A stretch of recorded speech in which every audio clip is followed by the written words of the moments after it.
समझ आ गए? ताड़ी का मतलब कितना होता है 10, चुटकी का मतलब कितना होता है 1।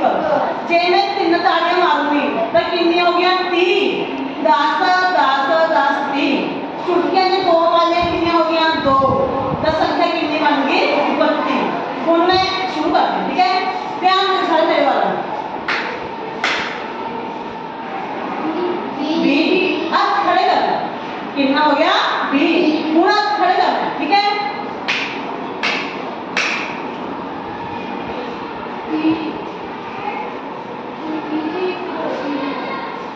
शाबाश, वेरी गुड। कितनी संख्या बनी 31। मेरे खड़े होकर दसना है, बैठ के दसना, ठीक है? खड़े होकर दसना है।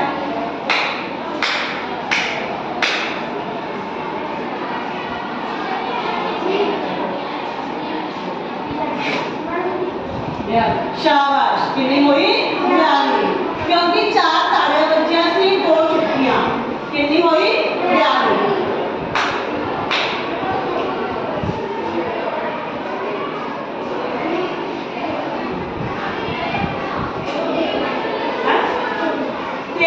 कितना होया 23।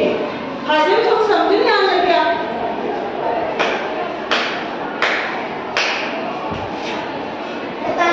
शाबाश, पहले कितना होया 41।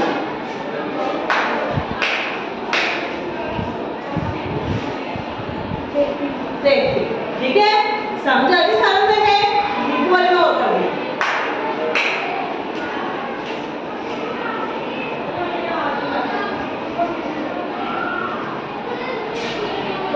हाँ, कितना